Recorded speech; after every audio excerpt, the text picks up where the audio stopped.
day with all the news, weather, and sports you need, interesting interviews, and friendly conversation from two guys that go together like Scooby and Shaggy. Mike Will and Tyson Havronic.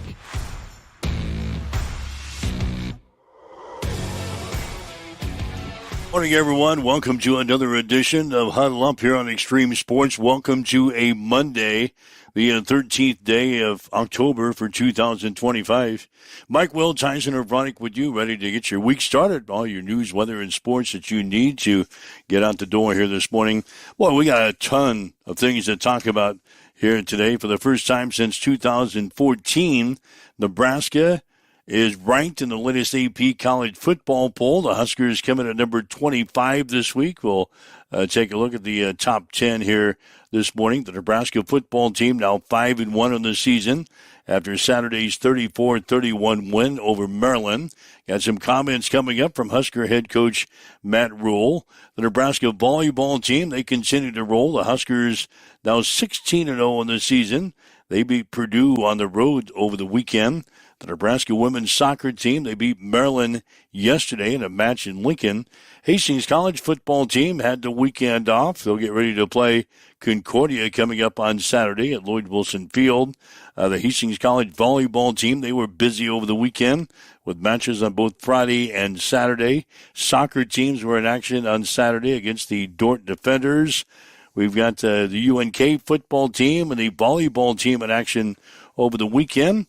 And we'll take a look at the state high school softball championships that are coming up this week and underway on Wednesday out at the Smith Complex. So both Hastings St. Cecilia and Hastings High will be playing opening round games on Wednesday. So all that and more is coming up for you this morning as we get you up, get you going here for another week as we welcome in Tyson Havronic from the Western Studios. Good morning. And a good 3-2 Blazing 5 morning to you as we have Blazing 5 and, of course, Survivor picks to talk about here on today's show as well. Kind of a recap of the weekend that was. I'm above water. How's things on the eastern side? You had to come right out of the gate with that. I was in such a good mood. Oh, no. Until I checked my Blazing 5 out. Bum, bum, bum, bum. Yeah. Fortunately, you and the IT guy had good weekends. Knuckles. So we'll be, again, Blazing 5 on Friday. You were 3-2. The IT guy, Shano, he's in at 4-1 this week. Hey, look at you go. I'm sitting at 1-3. Oh, Jesus.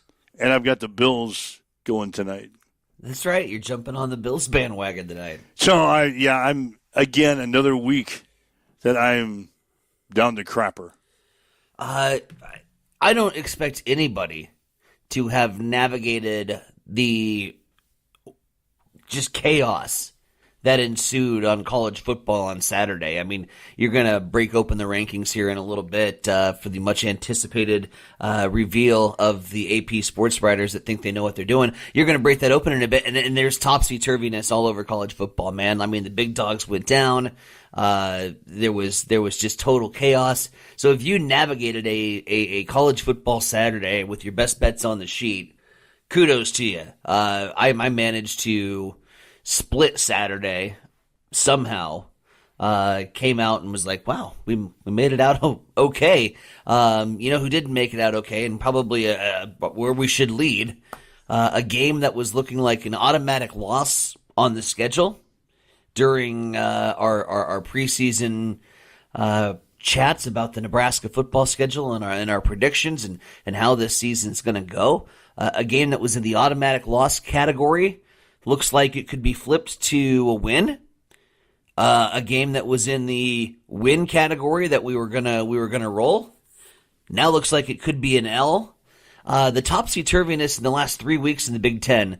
Penn State's getting absolutely blown out by UCLA has started a chain of events for the Nittany Lions that have ultimately resulted in the firing of James Franklin.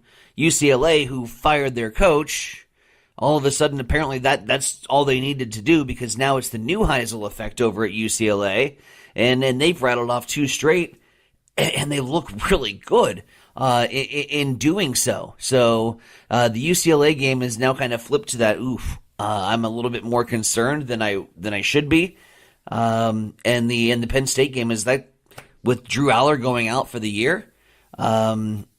Unfortunate for the young man, but it provides some opportunity, I think, here for Nebraska to maybe flex a little bit with a weaker Penn State team than was obviously anticipated, which obviously led to the firing of James Franklin. Big Ten's been wild.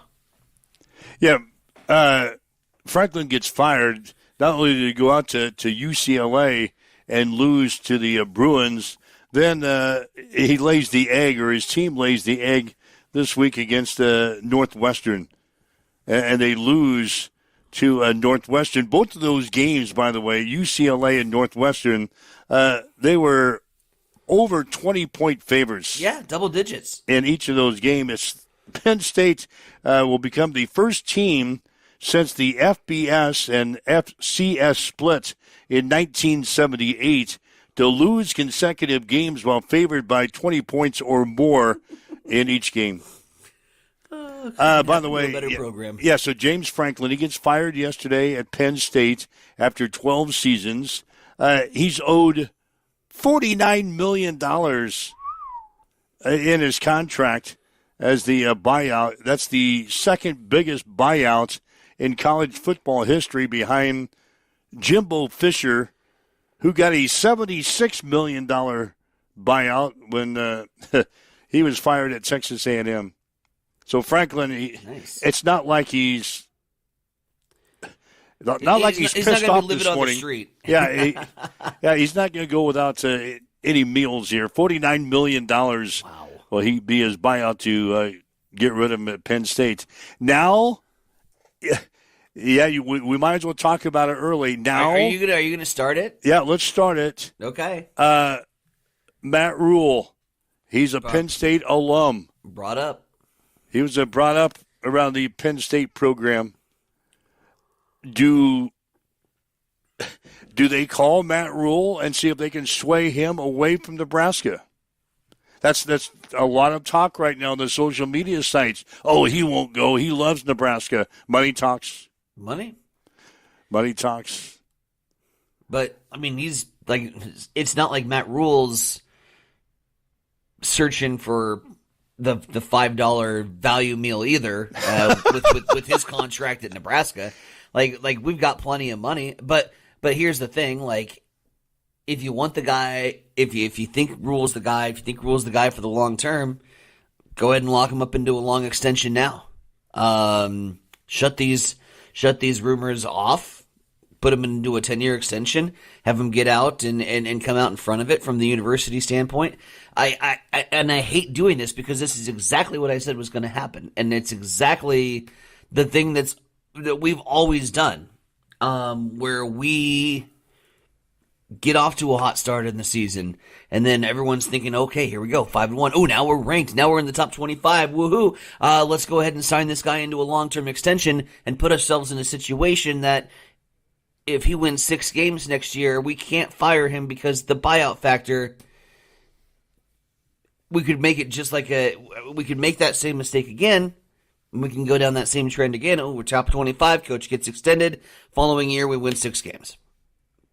Or the following week, we lay an egg. So I don't know. Yeah, what do you do? I don't know what the right answer is. He's scheduled to talk to us today. This is his regular news conference on Monday. You know it's going to get brought up right out of the chute. Oh yeah, no doubt. Which is unfortunate.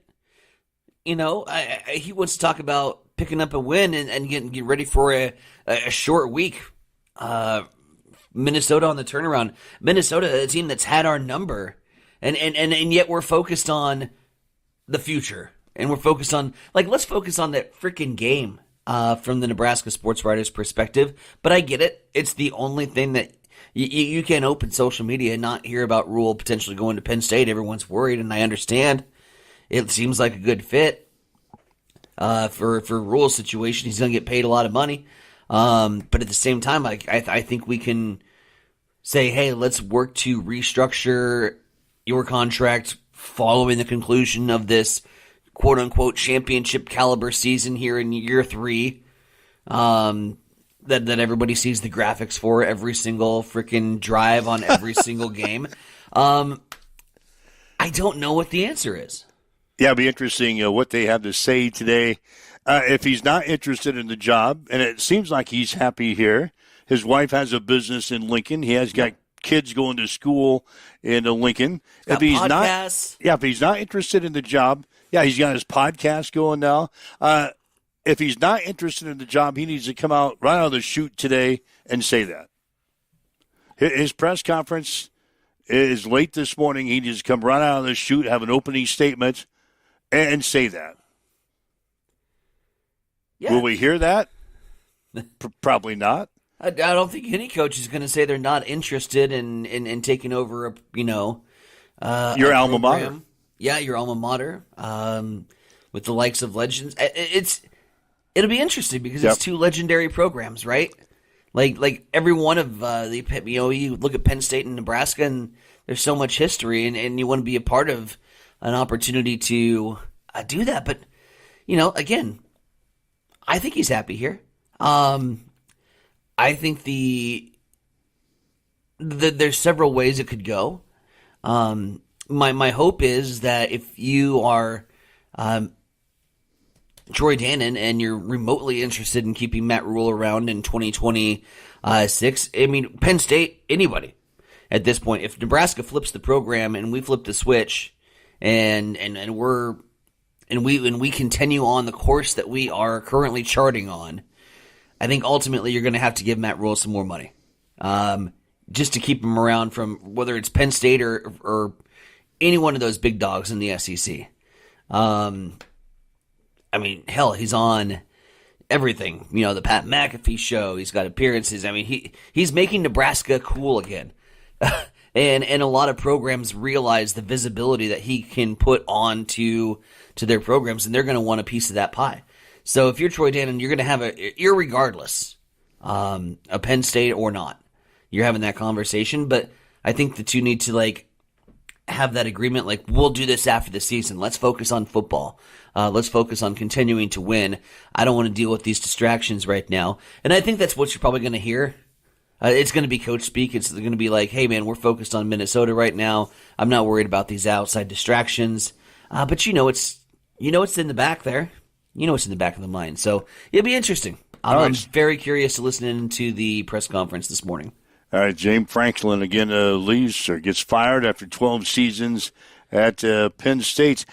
Just one of 3 coaches that were given the axe yesterday.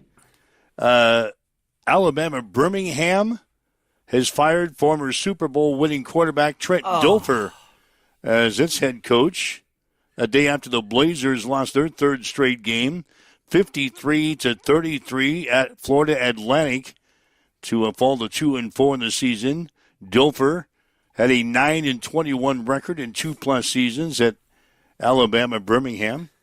And Oregon State has fired their head football coach, Trent Bray, in the wake of an 0-7 start. It's the worst start for the Beavers since 1991 when they started the year 0-10. Bray, an Oregon State alum who got promoted to the head coaching job after Jonathan Smith left from Michigan State following the 2023 season, finishes with a 5-14 record after taking over in 2024. So Trent Bray is gone at Oregon State. Trent Dilfer is gone at Alabama Birmingham. And James Franklin is gone at Penn State.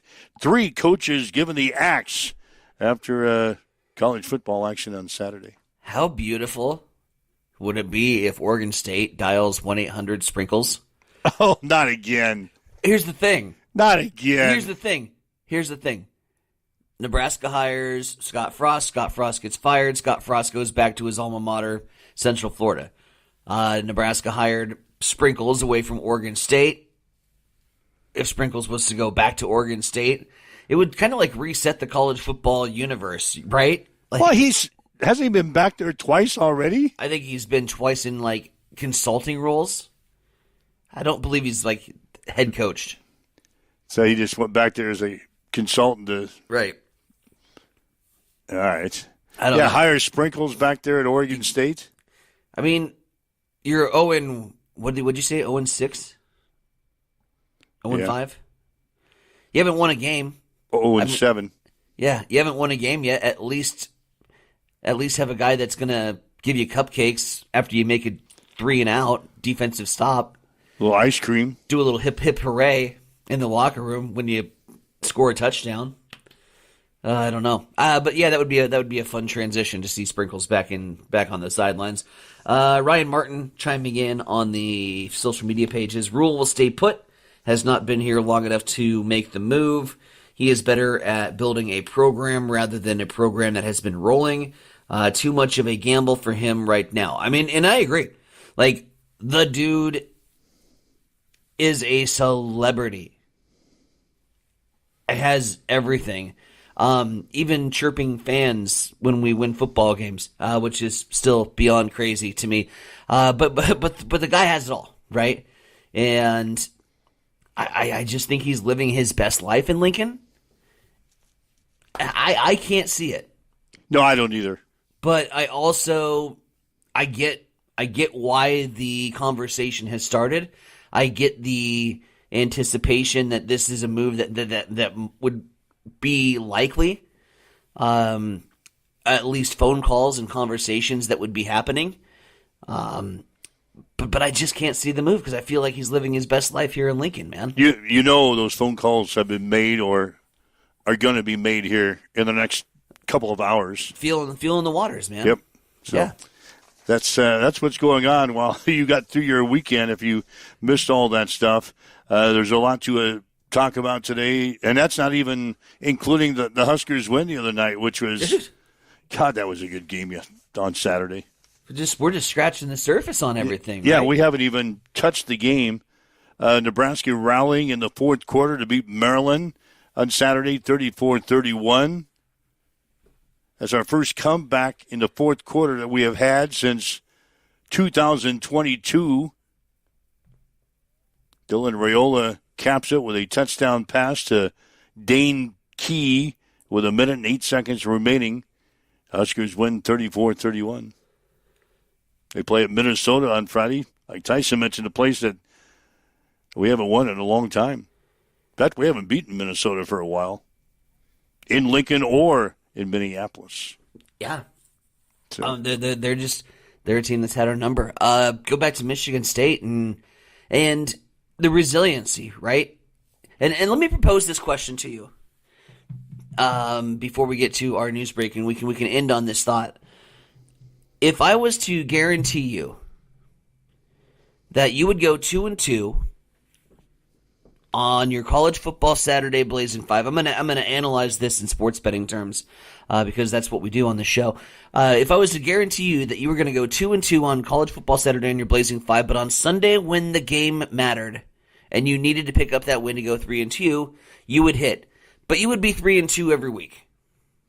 But you would have a winning week every week. Would you take that bet? Or would you say, no, 3-2 is junk. I can go for 4-1. I can go for 5-0. I can be the best, the very best there's ever been. What would you take? No, I wouldn't take that. No deal. You'd take the 3-2, right? No, I wouldn't.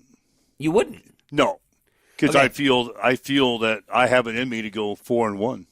And I think a lot of people feel like we have it in me to trash a couple losses and ultimately a guy that's going to win the game. So what I'm saying is when Dylan Raiola throws an interception and immediately social media is blasted with TJ time, TJ time for TJ. But then Raiola goes in on the very last drive. He's found ways to win, and he's done it in back-to-back weeks. And with the game on the line and the football in his hands, we won the game. All he did was throw 20 of 29 passes, completed 20 of 29 passes, 260 yards, 4 touchdowns. I know he had 3 interceptions, but It happens. It happens. He threw for 4 touchdowns, brought us back in the fourth quarter to win the damn game, 34-31. No, we're not changing quarterbacks to TJ Lateef. He'll get his time. Right. And TJ Lateef, I have no doubt, is an extremely talented athlete. Not a doubt in my mind that he's going to be a good football player, and he could probably win us some games. But here's the thing. Like, Raiola's the starter, and it's not Rule blind loyalty. You know, and we talked about in the offseason how many coaches and executive positions, player personnel directors, we have 1,000 people on that Nebraska football coaching staff that have eyeballs on that football team, and they're all football guys. Do you honestly believe that in that entire staff, from Rule all the way down, that all those guys are like, yeah, we should be starting TJ, but Coach Rule won't let us? Do you honestly think that conversation is happening? Because it's not. Everybody knows that the leadership and reasons that we brought Raiola here on the football field, and he's put it on display. Did he have his best game? No. Did he not check off a couple different defensive backs on some throws he made? Watching some of the highlights on the INTs, they looked pretty ugly. But at the end of the day, with the ball in his hands, he got the job done for us, and he has continued to do that. So no, I mean, I'm not going to sit here and cater to those people who put out next and had very unfortunate time Facebook posts ranting about Nebraska football for the second straight week. The doom and gloomers that, oh my God, here we go. Yeah, we fall behind and hop on social media. Jeez. They want to tear it down.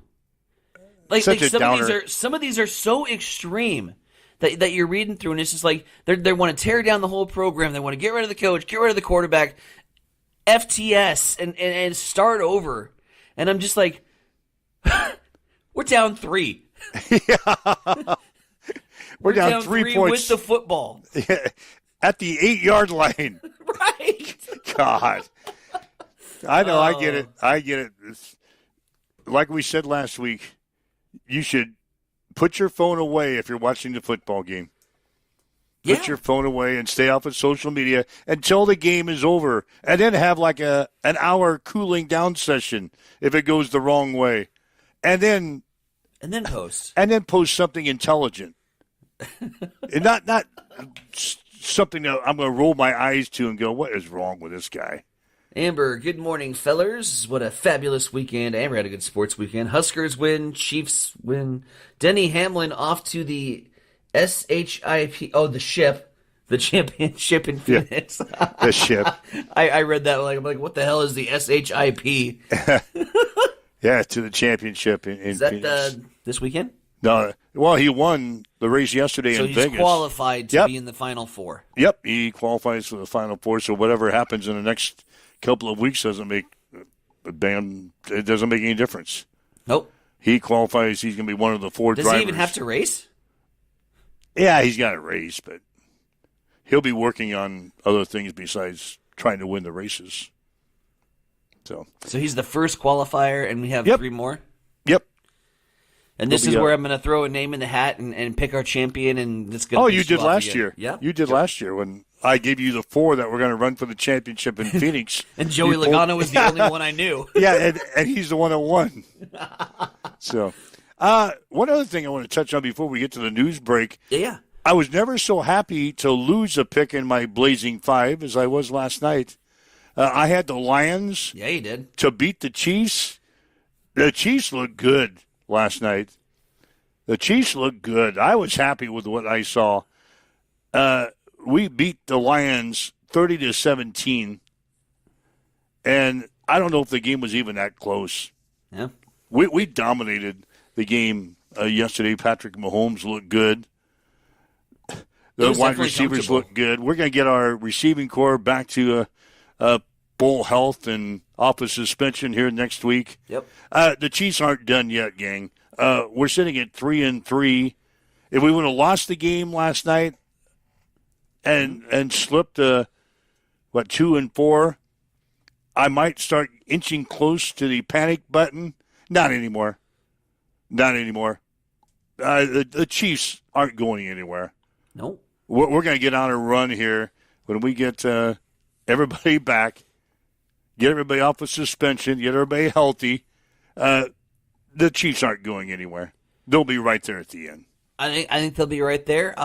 They're in a conversation with some teams that I did not anticipate, Mike, in the AFC. What a topsy-turvy. I thought, Buffalo, Baltimore, Kansas City. That's been the top three. Obviously, Baltimore's issues are far greater than putting all your eggs in the Lamar Jackson basket. They've got bigger issues on tap. They just mustered up 3 points. They looked miserable for the second straight week, and with one lone win, I mean, Baltimore's almost to the point where they're done. They have so much wood to chop when they get back, and I don't think they've got it in them. Indianapolis is a threat. Indy's a threat. Jonathan Taylor, what do I say? Run the damn ball. And Indianapolis, with Jonathan Taylor and a run the damn ball first mentality and a serviceable Daniel Jones, that's a threatening team. And I'm not eating crow yet. I'm not eating my own words yet. I'm nibbling on the Daniel Jones will never make it. He's an awful quarterback. Put Anthony Richardson in. I'm nibbling on my own words. It's not looking good. Kansas City will come back. They'll be right there. I got Buffalo's obviously at your top. Pittsburgh was good for me yesterday. The DK connection is starting to be one that I think Rodgers is happy with. What about Pittsburgh? I can remember when Aaron Rodgers signed with Pittsburgh. We said 500, right? I said that they would make a playoff run. Yep. And I thought they would 500. be around 500 and be a wild card team in the AFC. It might be better than that. Yeah, they might be division champs. Yeah, because everybody else. But I thought Pittsburgh would be about 500 or so if Aaron Rodgers stayed healthy. He has so far. I think Pittsburgh is a legitimate spot in the playoffs. I think you'll see Pittsburgh in the playoffs. I'm with you. I mean, if I'm ranking my top four teams in the AFC, it's Buffalo, it's Pittsburgh, Indy, and Kansas City. Not in that order. Not in that order. Shuffle them around however you want. I could take a 3-3 Kansas City team based on what I saw last night against Detroit and put them in the 2 spot. Yeah. I don't know if I'm ready to put them in the number 1 spot yet. No. But I might in a couple of weeks because we play Buffalo. Yep. And we'll find out. That'll be fun. Fun to find out here in a couple of weeks. But no, I'm throwing Kansas City in my top 4 in the hierarchy in the AFC. By the way, the Survivor, that number 8 that's up in the upper right-hand corner of our video screen is still going to be at 8 next week. Everybody won this week. Wow. Green Bay, Pittsburgh, Denver. Lexi, she had to sweat things out for Denver. She was the only one on Denver. And the Broncos beat the Jets yesterday. What the hell? What kind of scoreline is 13-11? 13-11. The Jets. And Denver trailed in the fourth quarter of that game. 11-10. And they had to hit a field goal or something. And I didn't watch it. It's one of those games that is across the pond early in the morning on Sunday. Yep. But I saw the score. And I thought, oh, boy. Lexi, I think, is on Denver. So I double-checked the board, the tote board, and she was. Yeah, she had to be sweating her out. Yeah, it's good when you have all your survivors on a one-sheeter. Well, there's only 8 of us left. Right, you can just pay attention to the games. I don't think anyone's going to... What's going to happen in Dallas? You're quietly kind of a Cowboys watcher. You're not a fan, but you don't mind Dallas. You probably know Jerry Jones a little better in terms of his attitude.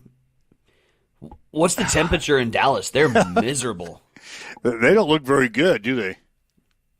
They dropped 30 points to Bryce Young and Rico for the Carolina Panthers. But Carolina looked pretty good yesterday. Boy, is that because Dallas has such a horrible defense? I don't know. But whatever it was got me 27 fantasy points from Rico, so I'm stoked. Are you winning again this week? Hell yeah. You're still undefeated. Winning going into Monday. There's some it's a tight game between me and the second place team in the league, Chris. And we both have some Commanders in action. I'm anxiously awaiting the Commanders injury report to come out because I have Deebo Samuel. But I have a backup plan in case he doesn't go. And that involves Luke McCaffrey, which isn't a great backup plan, but it's the best I could do. He's got the Swift, the Washington running back, and the kicker. I also have Zach Ertz at tight end.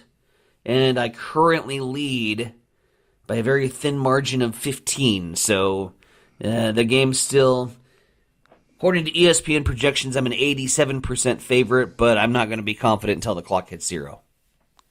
Very good. All right. You're just we're just touching the tip of the iceberg, so to speak, and all the stuff we got to talk about here today. We'll roll on as you're waking up with Mike and Tyson here. It says 7:31 on Extreme Sports. It's time for a morning news update on Extreme Sports.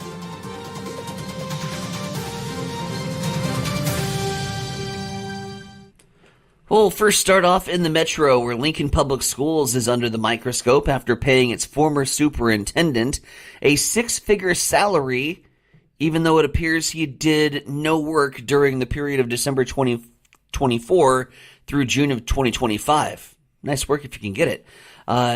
Superintendent was Paul Gossman. He announced his retirement and was placed into a superintendent emeritus role with pay and an on-call agreement.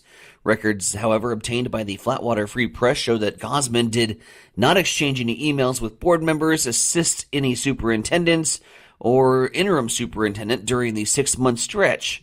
Gossman's annual salary was $333,000. In his separation agreement, he also received an additional $83,000 in retirement plan contributions. The Lincoln Public School Board president said that Gossman's assistance was not needed during the transition, citing that the district leadership handled all the required work. Meanwhile, the Omaha Public Power District is getting sued by the state of Nebraska. Nebraska Attorney General Mike Hilgers has filed a lawsuit against the Omaha Public Power District over its plan to refuel and retire generating units at the North Omaha station. Hilgers argues that the Omaha Public Power District's proposed changes conflict with the duty of public power utilities to provide affordable and reliable electricity as mandated by the state legislature. The North Omaha station currently has 5 generating units, 2 that use coal and 3 mainly that use natural gas. Their proposal would retire the 3 natural gas units and refuel the 2 coal units to run on natural gas.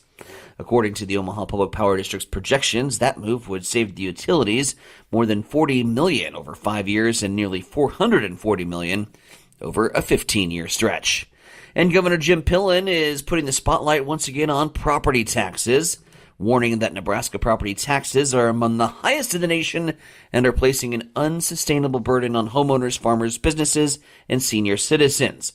Pillen's comments came up as a part of the Platt Institute's Economics podcast, where he urged state lawmakers to work with him to craft viable reform solutions rather than leaving it to ballot initiatives, and even criticized past legislative sessions that allowed lobbying and special interest carve-outs to shift the tax burden onto the property owners. 7:34, we'll swing things over to the East Side Studios. Mike, what's going on in sports? Well, for the first time since 2014, Nebraska is ranked in the latest AP college football poll. Huskers are in at number 25 this week. Ohio State is still ranked number 1. The Buckeyes are 6-0 in the season after Saturday's 34-16 win over Illinois. Miami is second, followed by Indiana, Texas A&M, and Ole Miss. Running out the top 10 are Alabama, Texas Tech, Oregon, Georgia, and LSU. USC is in at number 20. The Nebraska football team 5-1 in the season after Saturday's 34-31 win over Maryland. Dylan Raiola threw a 3-yard touchdown pass to Dane Key with 1:08 remaining to cap a fourth-quarter rally. The Huskers trailed 31-24 going into the final quarter. Raiola completed 20 of 29 passes for 260 yards and 4 touchdowns. It's the first fourth quarter comeback for the Huskers since 2022. Nebraska will play at Minnesota on Friday. Kickoff will be at 7 on Fox. The Nebraska volleyball team now 16-0 in the season, 6-0 in the conference after Saturday's win over Purdue. The Huskers won the match 25-23, 25-16, 25-15. Harper Murray had 16 kills for the Huskers. Andy Jackson had 12. Nebraska will be on the road next weekend, playing at Michigan State on Friday and at Michigan on Saturday. And the Nebraska women's soccer team beat Maryland 2-0 yesterday. Nebraska is now 7-3-5 in the season, 2-3-3 in the conference. They'll play at USC on Thursday. Again, in the late NFL game last night, Kansas City beat Detroit 30-17. Patrick Mahomes threw for 257 yards and 3 touchdowns for the Chiefs. He also rushed for a touchdown. Kansas City now 3-3. Detroit is 4-2. Tonight is Buffalo at Atlanta and Chicago at Washington. In the first game of the American League Championship Series, Seattle beat Toronto 3-1. Game 2 coming up this afternoon at 4. Tonight, it's the first game of the National League Championship Series as the Los Angeles Dodgers play at Milwaukee. First pitch will be at 7. And Denny Hamlin won the NASCAR race yesterday in Las Vegas and punched his ticket for the championship race in a couple of weeks in Phoenix. Kyle Larson was second, followed by Christopher Bell, Chase Briscoe, and Tyler Reddick. That's a check in your sports headlines at 7:37 on Extreme Sports. It's time for a morning weather update on Extreme Sports with Chief Meteorologist Tim Jones.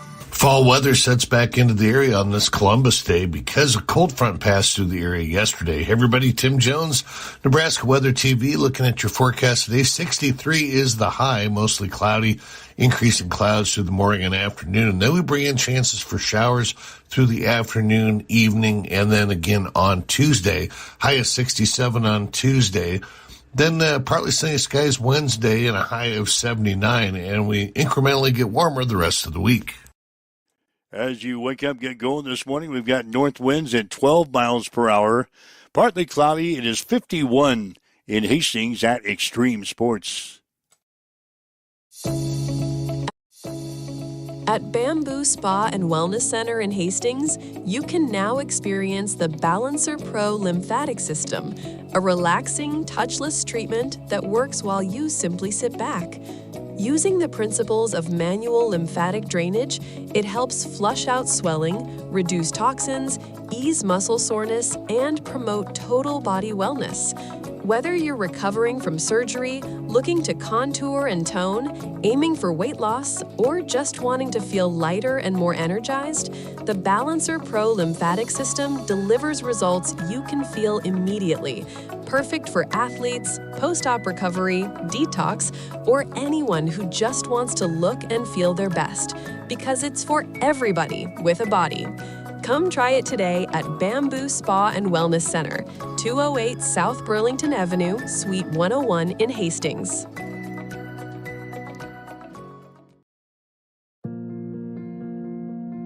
I'm John Butler, funeral director and owner at Livingston Butler Vollen Funeral Home and Cremation Center in Hastings. And I'm Nikki Butler, the advanced funeral planning specialist.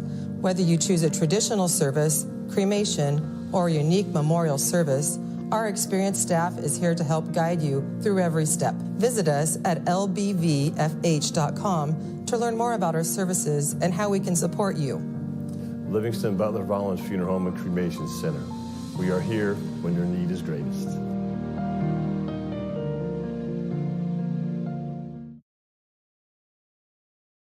Hamilton has been providing IT solutions for businesses across the state of Nebraska for more than 3 decades. We know that Nebraska businesses are a driving force of support for the communities in which we live and work. We keep them connected and protected by delivering cybersecurity, hosted phones, and managed IT. We are grateful to be part of our Nebraska communities and to support their technology needs. More information at Get ready for the ultimate trivia experience with Extreme Sports Trivia. Play from anywhere at home, on the go, or at your favorite bar or restaurant. Compete live against players from all over in real time, answering questions across categories like sports, pop culture, Marvel, and more. Want to see how you stack up? Track your progress with live leaderboards and aim for the top spot. It's free, fun, and super easy to play. So what are you waiting for? Sign up today at extremesports.com trivia and start playing now. And keep an eye out. We're coming soon to a bar or restaurant near you.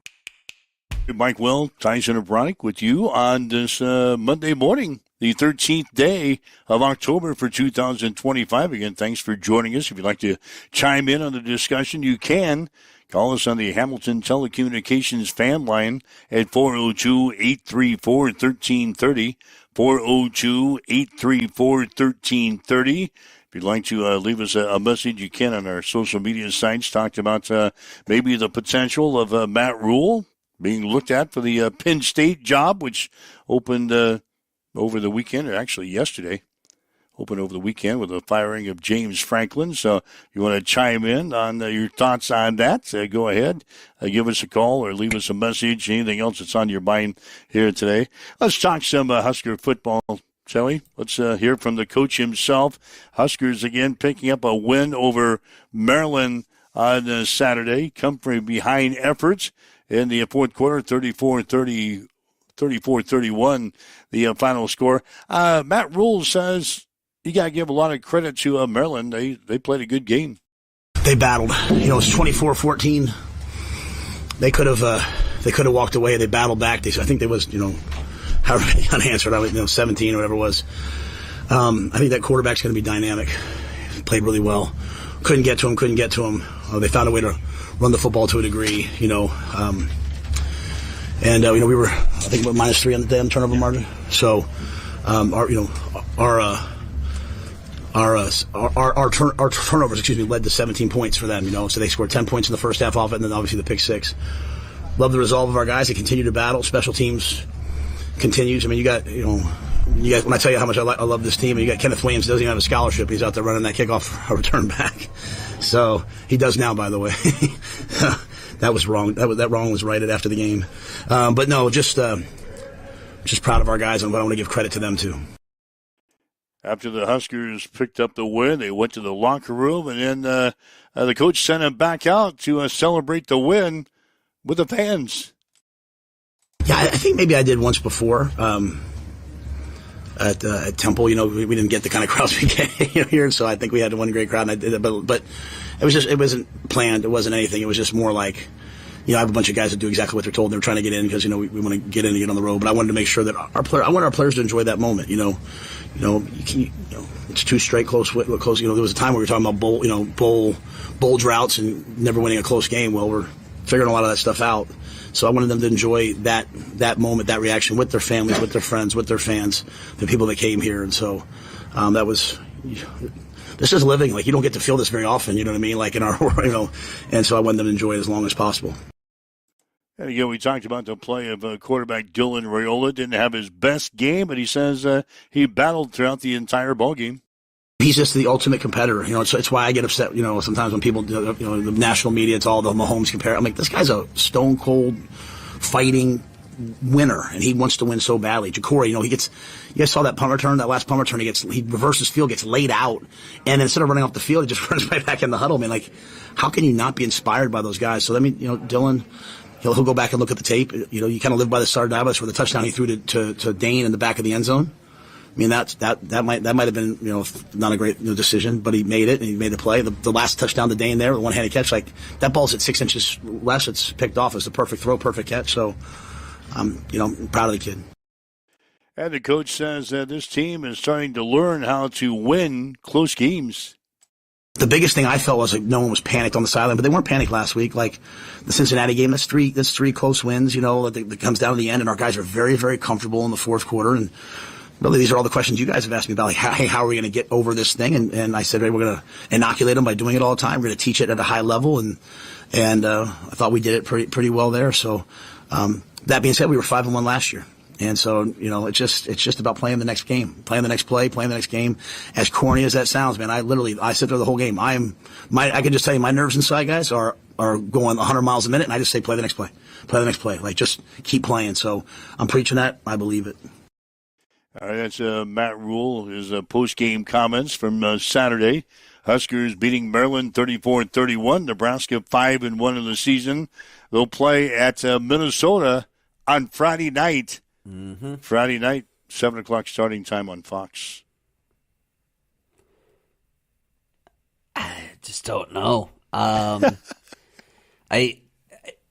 forgot we were 5-1 last year before we had to figure out how we were going to win 6. Yeah, we were stuck on 5 for a long time. And we're rolling in with a Minnesota team that we historically have not played well against. We're rolling. I got Northwestern the following week. Hopefully, God willing, we're okay on there. But then you throw in your USC and your UCLA Western trip, and it could be easily back in the same boat. But he's dead on, right? This is a team, and I'll be blatant with everybody on this show.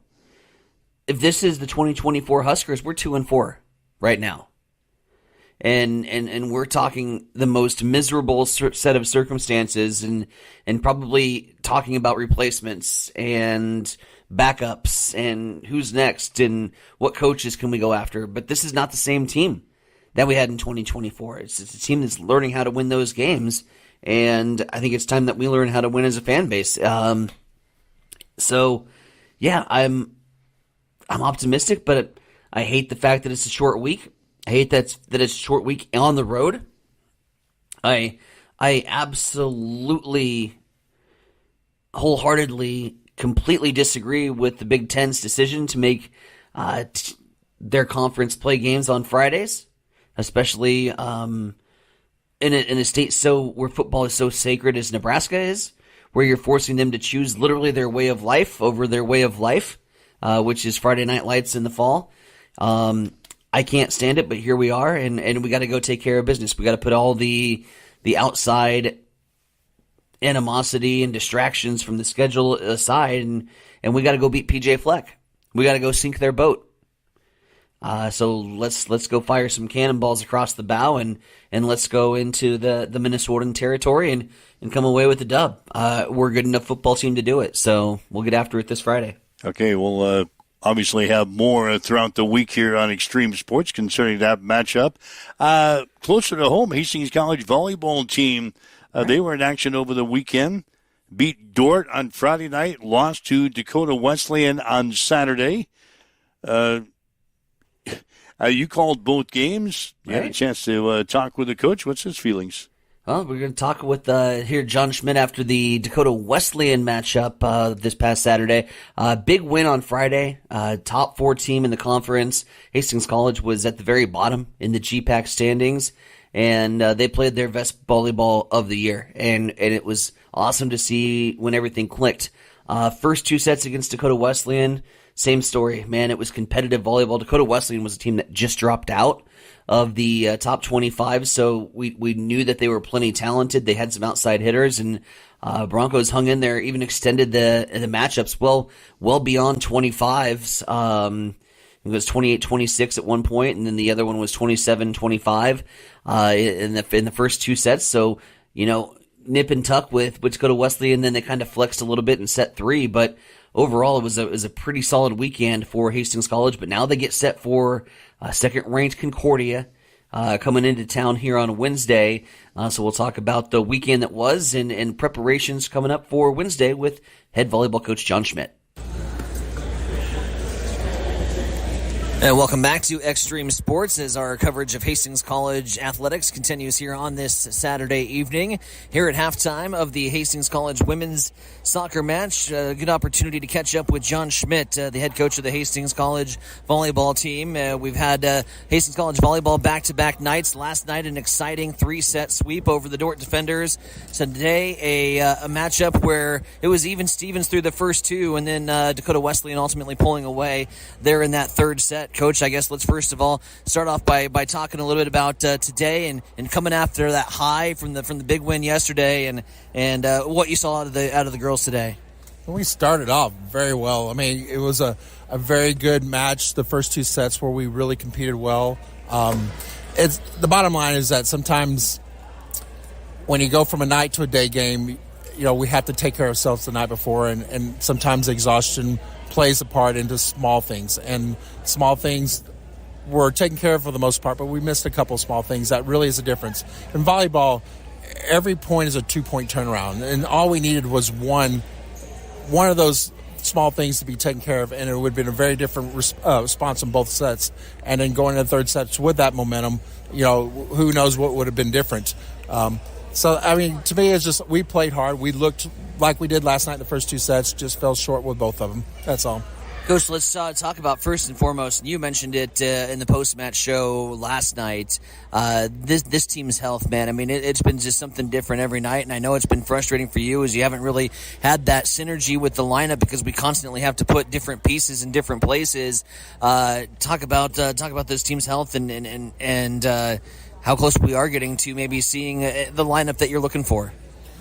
Well, the lineup we're looking at is what we've been seeing the last two nights, and it's the first time we've really been using this lineup, and it's really working well. Micah tweaked her ankle again last night, so she was not as effective as normal today. But that's why it's a team. You cover each other's back. You have each other's back. Micah still pulled a lot of good blocks away, created a lot of splits. She did her job. Offensively, just wasn't always there because of the ankle. But you have to learn to deal with it. And we're thin on the bench right now. We're a very young team, and we're just thin on the bench. And basically, what we have out there on the court is our strengths, and we're working through those. It's part of the game, injuries, and you just can't blame that. You just got to go out and fight hard. And like I was sharing with a minute ago, it's a team effort. So if someone's having a bad day in one area, they're having a great day in another area. They're passing well if they're not hitting well. If they're not blocking well, then they're hitting well. If they're not serving well, they're playing defense very well. It's just we got to forget that one area we might be struggling with, but we're bringing 2-3 other areas that we're doing well in. And sometimes that's just a hard concept because it's easy to dwell on the one area that's struggling instead of all the areas we're doing well. And we're learning that. We're young. We have to mature in that area, and I think that's what we're learning tonight. And today we're growing in that area. We are young, and some of the offensive and even defensive contributors today, freshman Clarissa Dowdy with her play at the net, that only continues to get stronger and stronger as the season's gone along. I thought Kaylee Olson had a great day from the outside, just a young sophomore. So your underclassmen are starting to mature and really starting to develop, I think. Correct. And, the big thing is you have two freshmen on the court. You have, Fran and then Clarissa.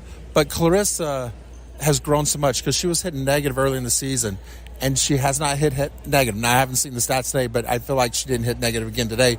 But she's grown, and she's getting there.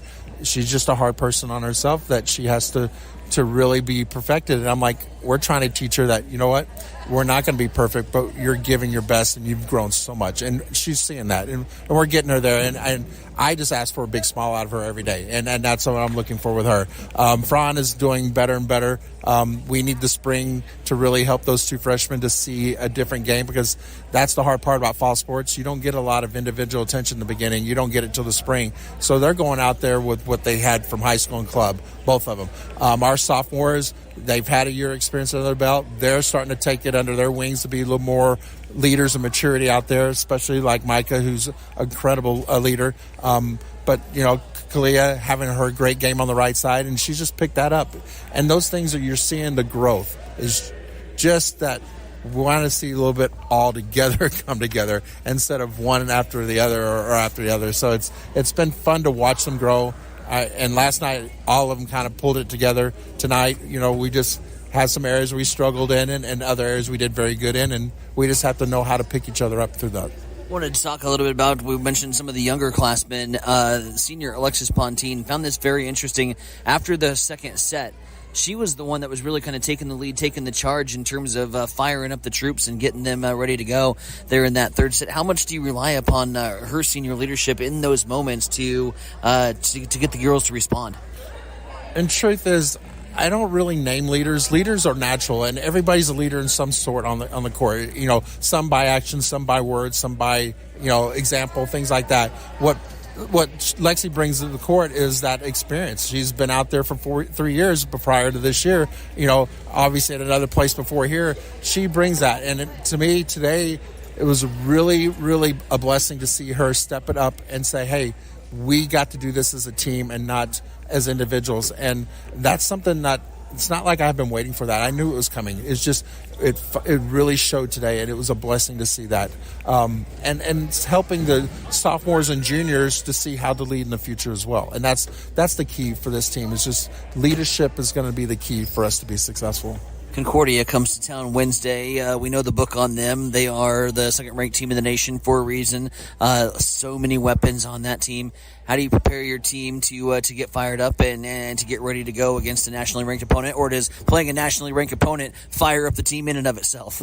The latter of the two, because if you look at how we played basically every ranked team this year, we played tougher sometimes against them than against other opponents. And to me, I think they just come out, when the bell rung, and they're fighting as if they're going to go all, the whole 12 rounds and stuff like that. So they're going to fight, and I know that because they have that pride of, I want to be able to stand up tall with, a very successful ranked team. And I can see that coming out again Wednesday night. It's not going to be an easy match by any means. They're second for a reason. They're gifted, very beyond gifted, and we just have to go out there and have a belief in ourselves that we can still compete with them. Because the last time we played them very well in the first couple sets as well. And so it's just the belief has to withstand the whole match and not just the first 2 sets. Thanks, Coach. Appreciate the time. My pleasure. Thank you. At Bamboo Spa and Wellness Center in Hastings, you can now experience the Balancer Pro lymphatic system, a relaxing, touchless treatment that works while you simply sit back. Using the principles of manual lymphatic drainage, it helps flush out swelling, reduce toxins, ease muscle soreness, and promote total body wellness. Whether you're recovering from surgery, looking to contour and tone, aiming for weight loss, or just wanting to feel lighter and more energized, the Balancer Pro lymphatic system delivers results you can feel immediately. Perfect for athletes, post-op recovery, detox, or anyone who just wants to look and feel their best, because it's for everybody with a body. Come try it today at Bamboo Spa and Wellness Center, 208 South Burlington Avenue, Suite 101 in Hastings. Connet Auto Care is the trusted name in automotive repair and maintenance services in Hastings. We're a gold-certified Napa Auto Care Center. Our ASE-certified technicians have the Blue Seal of Excellence, receive continuous training, and are committed to providing the best service your vehicle can get. Whether it's preventative maintenance, major repairs, or just an oil change, Connet Auto Care is here for you.